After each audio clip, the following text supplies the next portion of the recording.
Hello, cosmonauts. Today, we are going to be exploring what Reddit asked mental health workers of Reddit. What is the scariest mental health condition you have encountered? Answer 1.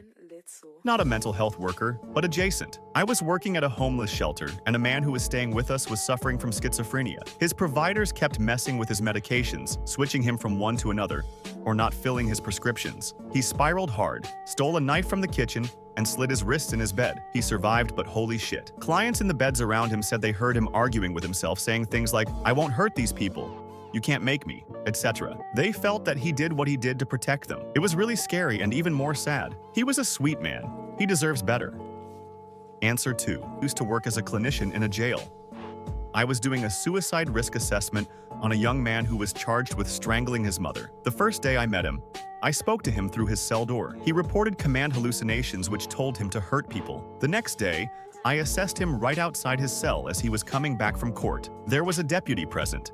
He seemed very with it and optimistic. He knew what happened at court and told me his aunt was going to post his bond. Halfway through the conversation, I saw something shift in his demeanor. I didn't realize this, but looking back at camera footage, I unconsciously took a step backward. He suddenly lunged for my neck and I ran down the hallway. He ran the opposite direction and was tackled by the deputy. His eyes still haunt me. Answer 3. I used to work at a stage school for the severely handicapped. I had students all ages. One particular student could get extremely violent. I suspected there were some diagnoses that had not been made yet. He was a big boy too, 6 feet tall, 250 pounds, and strong. He was so sweet he would come and hug on you or lay his head on your shoulder. We had these big red mats that were about 5 feet tall that we used if students were being violent, to protect them and the other students as well as ourselves. One day, he came up to me and handed me a mat. I started to lean it on the wall and he grabbed it and handed it to me again and tapped it on the top edge. His eyes were filled with tears and he looked at the floor. When he looked up moments later, he had shark eyes. It wasn't him at that point. The next thing I know, I was fighting off all 250 pounds of this kid. He's trying to claw me, bite me, kick, hit, anything he can do. He's trying to attack other students. I'm glad my adrenaline kicked in because I don't know how we made it. About 10 minutes of this went on, then he sat down on the floor and started to cry. I looked at his pretty brown eyes returned. I felt so helpless for him. He was nonverbal for the most part and very low cognitive functioning. He had several episodes like this. Eyes always turned black, and he started knocking his fist on the ground like a gorilla. It was terrifying. Some days, we felt like we were honestly fighting off the biggest, baddest silverback. Episodes would last for a while, and then he would sit and cry. Answer 4, I already commented, but I also had another disturbing case of a 7-year-old that was horrifically abused by his parents. They dropped him off at the hospital unconscious and just left him. He had over 80 bruises on his body and his testicles were severely swollen. I am not really sure what they did to him. I went to see him every day until he was transferred to a group home, and the poor kid would only speak by screaming profanities. I was able to finally get him to talk a little before his transfer, but I just couldn't help but imagine what he had gone through and wonder why. It was awful and will stay with me forever. Answer 5. One of my clients went from being okay one day to hearing stuff that wasn't there, being afraid all the time, slowly going nonverbal and having stupors, strange mannerisms he hadn't displayed before, and unable to do simple tasks, like drinking from a cup, the next day. He slowly grew more nonverbal, anxious, confused, and stiffen up. At one point, he would just walk in circles in his room, call you weird names, and not sleep for days on end. We have fought to get this kid professional help for 2 weeks. Then he finally got admitted to the hospital. Turned out he had catatonia, which is a rather complex neuropsychiatric syndrome that disrupts how your brain works. They told us he was actually close to death at that point. He needed months of different therapies before he got better. Answer 6. One of my close friends has the most severe case of OCD I've ever seen. Not that I've met many people super affected by it, but holy fuck. Her entire life revolves around her compulsions, and she has so many complex things. She has a ritual that she has to complete every day that involves going to a specific location and repeating certain behaviors, so her mom won't die. She knows it's unreasonable and weird, but she has to do it. She also can't see certain numbers in threes. So like if a license plate has 111 in it, she gets stuck. She has to find 3 repeating numbers that are good to undo the bad numbers. There are certain words you can't say around her, or she gets triggered, and she needs a different word said to undo the bad word. These are just a couple of the highlights, but there are so many things in rituals. Something happened, I don't remember what, but it triggered her OCD and now she doesn't want to see her nieces that she used to watch every day because she thinks something bad will happen to them. She's trying to find a way to undo whatever that trigger was, but she can't. It's been like 3 years now. She's so affected and deep into her OCD. She can't work, She can't see or talk to certain people. She can't drive. She can't shower often. It's heartbreaking to watch. She's truly one of the kindest, most intelligent people in the world. She knows everything she does looks crazy and is completely illogical, but she cannot stop. Answer 7. I was a bailiff and was in the sentencing of a man that had fostered kids and used them for child exploitation material. Thankfully, he'd plead guilty, so we didn't have to see the photos, but they were described, and that was more than enough. He was the only person that I truly could find no way to find sympathy for, or even any understanding of how someone could be that evil. He had a bandage on his wrist, and I assume he'd tried to kill himself, and I remember surprising myself by thinking he should try again. Answer 8. Being on an adolescent psych floor is heartbreaking more than scary, but I wanted to post about it because it was really jarring to see how children's mental illnesses present. I was around kids from 10 to 16 years old, and they almost all had some form of disordered eating because of all the ways they didn't have control in their lives. They could control eating. We had one preteen who had been severely sexually abused. They wouldn't eat or speak to anyone for months, so they had to have an NG tube put in, tube that is inserted into the nostril down into the stomach so they can be tube fed. Another very sweet and polite kid that was totally pleasant on the unit had horrible command hallucinations constantly telling them to kill their family. Mental illness destroying lives is never easy to watch, though watching children struggling is another level of heartache. Answer 9.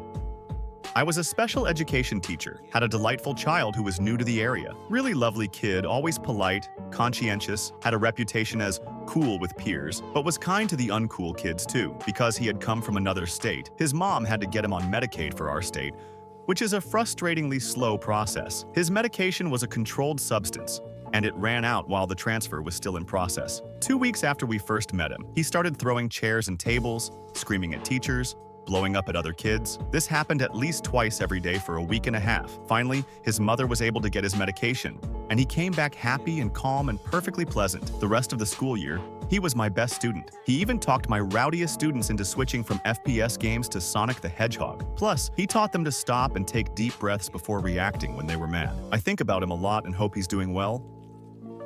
Answer 10. TBI, I can handle all the schizophrenics and bipolars in the world. They can be reasoned with and treated. But people with severe TBIs can develop major issues with lashing out uncontrollably and often. I've worked with several that will be sitting calmly and then suddenly punch people in the face for no reason at all. There's not a whole lot that can be done to help them, and it's really sad. Answer 11. 10-year boy presenting very typical to above average in intelligence, looks, personality, etc.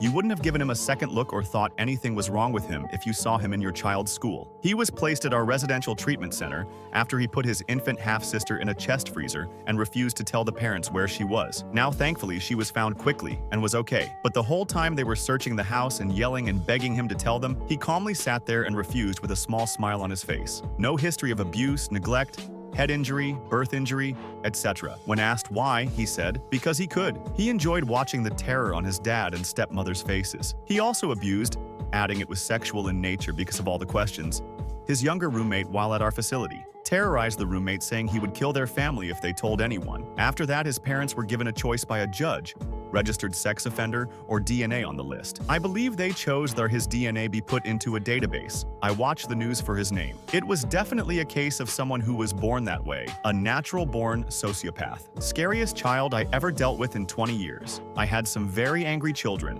children with behavioral issues, children who disassociated, children who attacked others on a regular basis, but they all had a reason, so to speak. There was a history of intense abuse or neglect or organic brain injury or RAD or autism. But this kid, he'd charm the world and be a serial killer behind the scenes.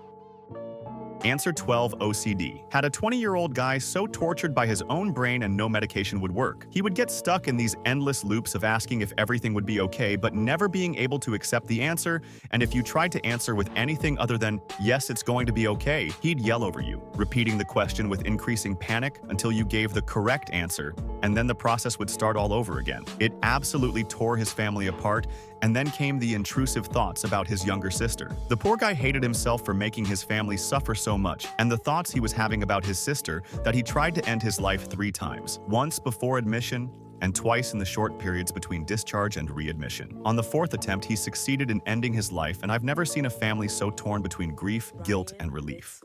Hey you, if you're enjoying the video, subscribe for more histories.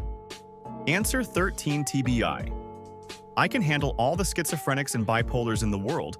They can be reasoned with and treated, but people with severe TBIs can develop major issues with lashing out uncontrollably, and often, I've worked with several, that will be sitting calmly and then suddenly punch people in the face for no reason at all. There's not a whole lot that can be done to help them, and it's really sad. Answer 14. Discounting child abuse. A certain type of auditory hallucinations. Think of voices coming in at levels. If you heard someone say something on a TV show, you would be able to completely ignore it and think of it as nothing real. Then you have someone speaking directly to you, which you'd take more seriously. Then you have thoughts you may have and you can think about, like, I should do laundry. You can consider that and choose not to do it, even if it's clearly your own thought. Then there's the absolute instinctive things, coming in behind your ability to think about them, like wincing or just walking. You just do it. I worked with people on all of those levels. One person, though, the voices were at that lowest level. When they said to cut herself, she'd just do it. She couldn't stop it. She couldn't tell anyone it was about to happen. There was no conscious choice. The amount of medication needed to make it stop basically made her catatonic, so that sucked. Answer 15.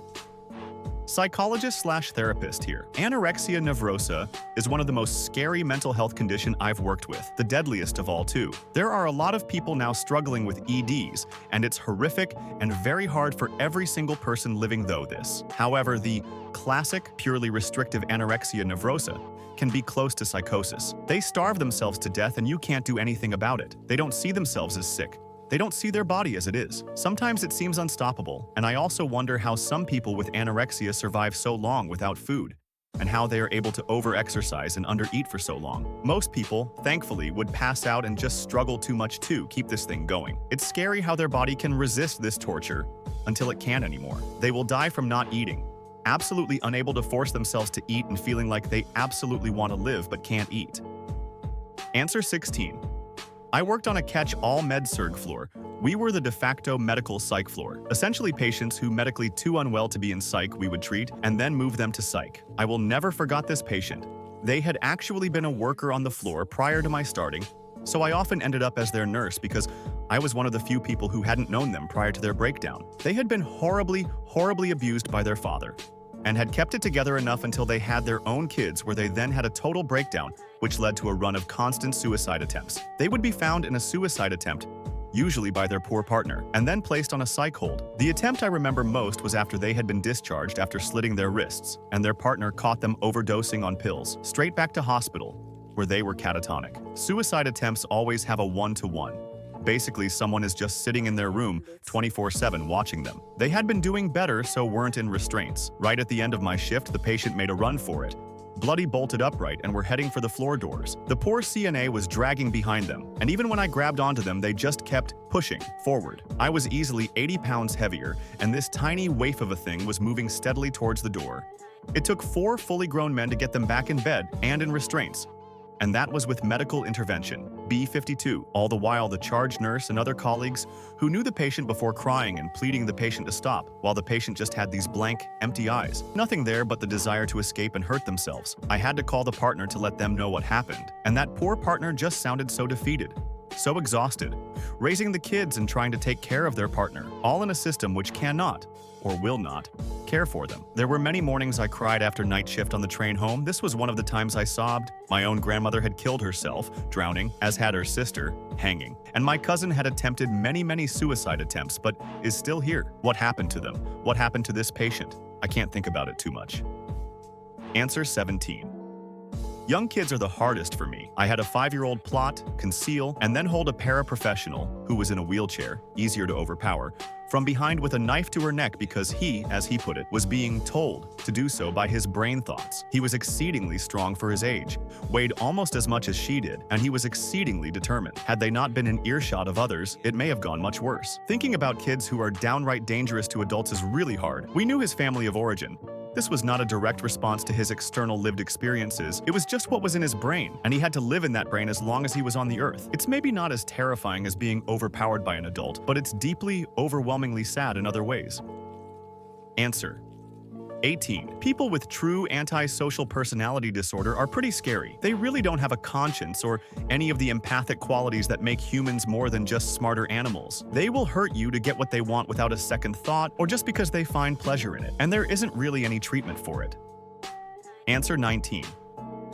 I didn't specifically work in mental health, but I did work in a long-term care facility, nursing home. I worked on the secure unit, mostly seniors with varying stages of dementia. The average age was probably early mid-80s. We had a resident move in who had Korsakoff syndrome. It is a type of dementia caused by alcoholism. It was pretty advanced, like she could not tell you where she was or what day it was. She was 34. Dementia is an utterly horrible disease, but to know that hers was preventable and brought on so young because of her own actions, although I know alcoholism is a terrible disease as well, was really difficult to see. And then to know that the system couldn't support her anywhere else, and so she has to live her young life in a nursing home, is really sad.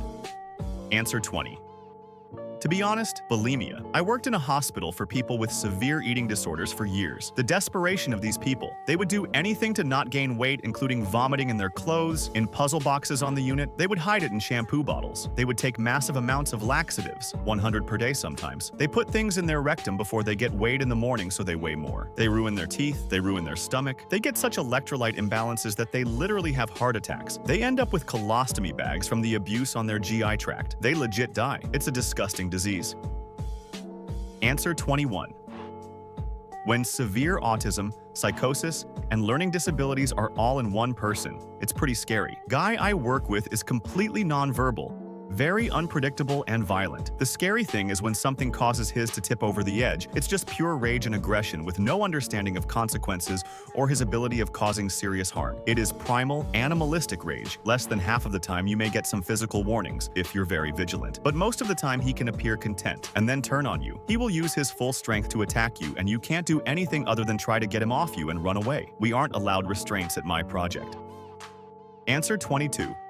I'm so late, but this was my worst. Husband and wife from the US adopted 2 kids from another country. A sister, 7-ish at the time, and younger brother, 2-ish at the time. The sister strangled her adoptive parents' cat and dog to death. She left both of them on her parents' bed to find. No remorse, no empathy, no sadness. She sat and colored, told me about the most recent long-term facility she stayed at, and how the nurse was scared of her. She seemed prideful almost. She passively stayed in the most unremarkable tone that she was going to kill her brother next. She was in and out of long-term care following the time I worked around her case. Her parents had to lock her door from the outside and their house was more or less completely baby-proofed, but for older kids. Nothing sharp, locks on the silverware drawers and kitchen supplies, no scissors anywhere. It more or less broke me. I went home and cried after that first appointment. The adoptive parents did everything as right as they could. Therapy, tutors, great home, and school, all their needs met, open to communication. They were trying their best, and their best still didn't work. You can do everything, right? And it still may not work. I have left the field since, but I hope they're all much happier and healthier now.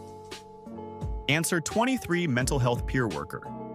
There's 2 that come to mind when I think about what's been the scariest I've come across. One was someone with a traumatic brain injury, TBI. The instant shift into a violent urge, rage was incredibly scary to witness, and there's not a thing anyone can do about it. Therapy doesn't work, and neither does medication. The other is anyone with NPD, narcissistic personality disorder, or ASPD, antisocial personality disorder. I feel like people with ASPD can do well with therapy if they want it. They can be shown that working with other people and working in a mutually beneficial way makes their own live better. They have to do a lot of work though, and usually it's when they pick up the ASPD traits early on in life. But NPD always scares me. That could be my own personal experiences impacting on it, but I'm not aware of any therapeutic benefit to treating them. I could be wrong. Their egos are made up of a fake outer shell, and any attempt to work on or point out the wound deep inside crumbles this shell. They protect it with every tactic they have, sometimes violently. Actually, if they are in treatment, it can make their manipulation and abuse worse because they learn therapy talk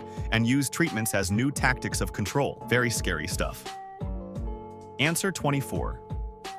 The scariest condition aside from dementia would be schizophrenia. I can't imagine what it's like to have that diagnosis. I know there are degrees of severity, but to see things that aren't there, that are mostly frightening in nature, to not know if you can trust your own family or doctors there to help you because of the fear and paranoia you constantly live with, it must be hell. And for any mental illness, there is no cure-all, and it takes years to find a balance of meds that works well if you're lucky. Some people who find medication for schizophrenia find themselves feeling like a zombie on meds, and the other option is to feel paranoid, afraid, or catatonic. I have personally seen some truly awful trauma in children though, from them being placed in the ER for stabilizing, and placement. I've seen a hypersexual and violent 5-year-old girl that only ended up that way due to trauma, and it was awful to see and to manage. There was also one child I cared for briefly that had a history of violence towards family members and animals, and had zero remorse or emotions regarding it. I got serious vibes that he would hurt or kill someone in the future. Psych can be so sad to specialize in. Hey you! Subscribe for more histories. Answer 25. When a police officer has antisocial personality disorder, you can't fire him because the police union supports him. He beats his wife and kids, but there's nothing you can do about it because everyone at the police department is his friend. His wife and kids can't hide at the shelter either because he knows its location. You can't take away his gun either because it's for official law enforcement use. A lot of times he ends up killing his wife. You saw all the signs, but you couldn't do anything. Answer 26. Equivalent to a social worker but called case manager for folks with mental health issues. I was in charge of treatment plans, med management, patient advocacy, helping teach independent skills, occasional therapy, and mostly helping stabilize their life. I also help build social connections and try to empower them to have positive community connections and responsibilities that left them feeling fulfilled. I don't think there is a disorder that's the scariest. I worked with folks with schizophrenia, bipolar, borderline, OCD, autism, PTSD, anxiety, depression, and many more. For every person with a disorder that made me feel scared and not unsafe based off their behavior and thoughts, there were 5 other clients with the same disorder, totally sweet, kind, and their flare-ups were very self-contained and not alarming towards others. It was mostly difficult, miserable, scary to be the person suffering, not being the person trying to help. However, the scariest incidents have always involved a car while driving. One schizophrenic thought we both were imaginary, and he could grab the steering wheel and crash us, and we'd respawn like a video game. One borderline client started screaming because she was angry I wasn't her normal provider, but filling in, she threatened to attack me. She was previously acting normal. I guess she read a text that triggered her. It was wild. One minute we were joking and having a good conversation, building rapport. The next I was being screamed at. One person with OCD kept telling me which women we drove past he was thinking of raping. He likely had another disorder, but he never spoke like this around male workers. And his case manager was a man. I was just filling in. One person with bipolar kept telling me inappropriate sexual things and was trying to convince me to have sex. They were really graphic and it was an hour car drive. I had to keep giving talks about boundaries, but he would threaten to violate them. One guy with depression started screaming at people outside the car. He was offering to fight them. This was in poor neighborhoods that people had guns and some folks were a part of gangs. None of these clients were my own. I was filling in for coworkers. I rarely work with men anymore, and when I do, I never ever transport clients. So yeah, for me, it's not one disorder. It's basically a client that has been aggressive tendencies towards women or when they are upset. Answer 27. Borderline personality disorder can be frightening because it looks like so many things if you don't take a step back. It's a high suicide risk, but patients don't trust authority figures like doctors to properly treat them. One patient was by most metrics undiagnosed, borderline. They frequently lied to providers. Staff and police were highly combative on underage family to manage their life. Depending on the month there was a new disorder they were 100% convinced they had. One was schizophrenia, around when TikTokers would film their altars for clicks, which they used to explain their violent outbursts against family and strangers. The only real treatment for borderline is psychotherapy. Many of them are immediately opposed to. If they do accept it, the lies can build up until therapists discharge them since they can't treat them. A lot of people with borderline fall through the cracks, wind up in jail or on drugs and cut their families down the middle between we have to help but they won't accept it. Answer 28 sociopaths. Smart, antisocial ones. Nothing, and I mean nothing, scares me more than those things. To be clear, it's not because of what they do. Folks on drugs and dealing with paranoid schizophrenia can also be unpredictable and incredibly harmful. Furthermore, antisocial sociopaths, a lot of them at least, are trying to stay out of jail or trouble so they don't act like they do in horror movies. The thing that scares me is that they look like us, and in most ways behave like us, but are missing that fundamental part that in my opinion makes us humans. What I mean by this is that for most of us, our objectives revolve around other people. We want friends, family, affection, respect, love, etc., and seek to also share our lives and provide for others. Our goals, life itself, revolves around others. Our pack, so to speak. This is true for people in all walks of life and every situation. For example, A starving person might give their scraps of food to another who is starving. A cruel jailer might feel empathy for a younger or older prisoner. And even during times of war, enemies save one another from death and/or pain. For sociopaths, life is a game. A literal game that no one else knows the rules. Even if you are somehow beating them, they will just change the rules and you will lose. Nothing is off the table for them unless it undermines whatever other objectives they have. Killing you absolutely crosses their mind,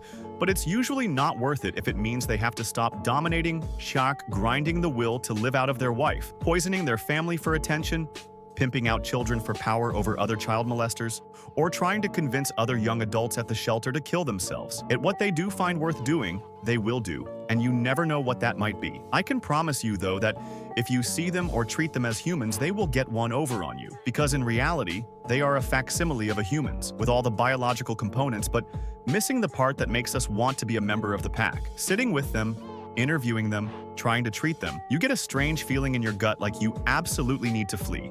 But your brain is telling you that there is no data to support that impulse. You kind of struggle to make sense of it, and sometimes I experience it as feeling shy. I'm not shy though, y'all. That's my brain tripping over the monster that's in the room with me.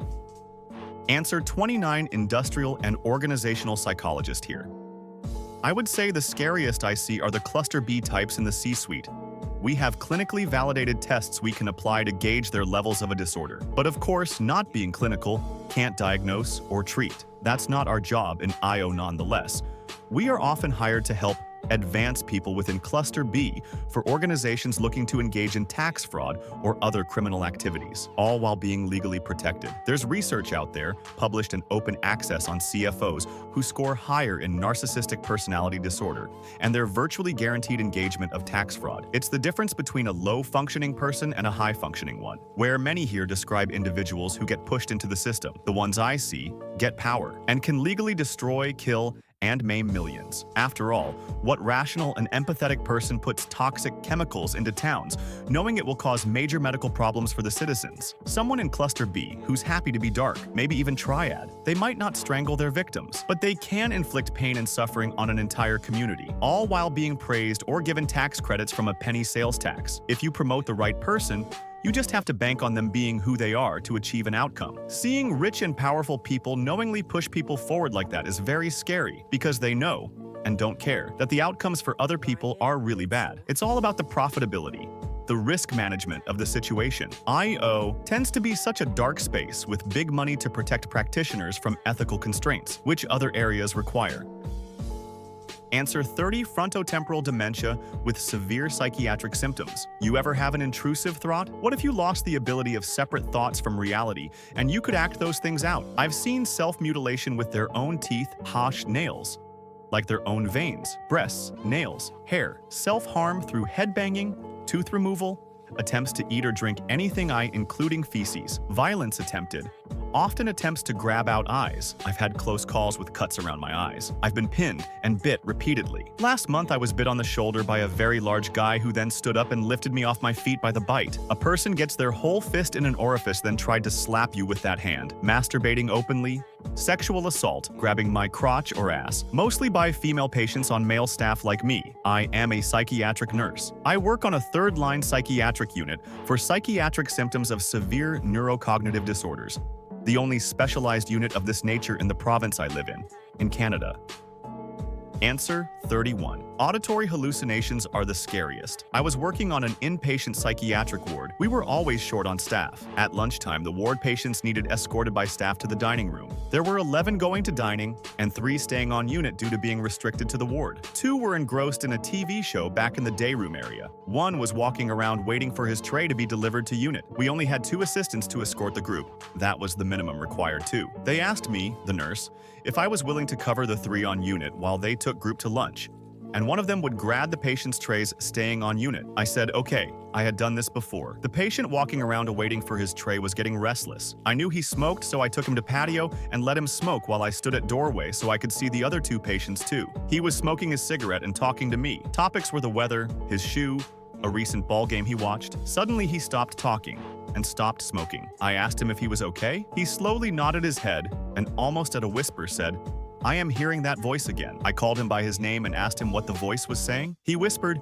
He is telling me to smash your face in. The scariest part was how softly and calmly he said it. I again called him by name and said, "You need to stay strong and fight the voice. You don't want it to get you into trouble. Just slowly finish the cigarette I gave you, and any minute you will have your lunch tray." It seemed to take forever for the assistant to return to the unit. The entire time the patient did not take his eyes off my face. I was 36 years old. 5 feet 5 inches, weighed about 125 pounds. I tried nonchalantly to put distance between us, and I kept calmly talking to him about upcoming events. Once the assistant returned, and I was able to clue her in, and we got extra help to come to unit. That was the only time that I went to the employee bathroom and just cried my eyes out. The patient had a long history of physical aggression, sudden outbursts. However, he was not my aggressive patient. The entire unit was physically aggressive, treatment-resistive males. When you work around them for so long, you get accustomed to them and do not always remember just how risky it is. Thankfully, nothing happened then, but when I returned for my next shift, this same patient had attacked 2 male assistants and a female social worker, so I feel that I really dodged a bullet. Hearing voices really does happen to some. I have sat with grown men sobbing, holding their heads begging someone to make it stop. Answer 32. There isn't even a term for this. It was a man who was in a car accident, in a coma for some months, finally woke up. He was single and was 32. He had a second life in that coma where he was born, raised by parents, graduated high school and college, was married with kids, and became a paraplegic in the coma dream. He remembered dying in the hospital from a heart attack as an old man, and when he died, that's when he woke from the coma. He only knew his coma life and had the most intense suicidal ideation I've seen because he wanted to die since his entire reality was not reality at all. He didn't know his real-life parents, since they were different from his coma parents. His kids never existed. His wife didn't either. Years later, I still think about him every so often. If there is a term for this phenomenon now, I don't know it. That was enough for today, Cosmonaut. I'll wait for you in the next travel.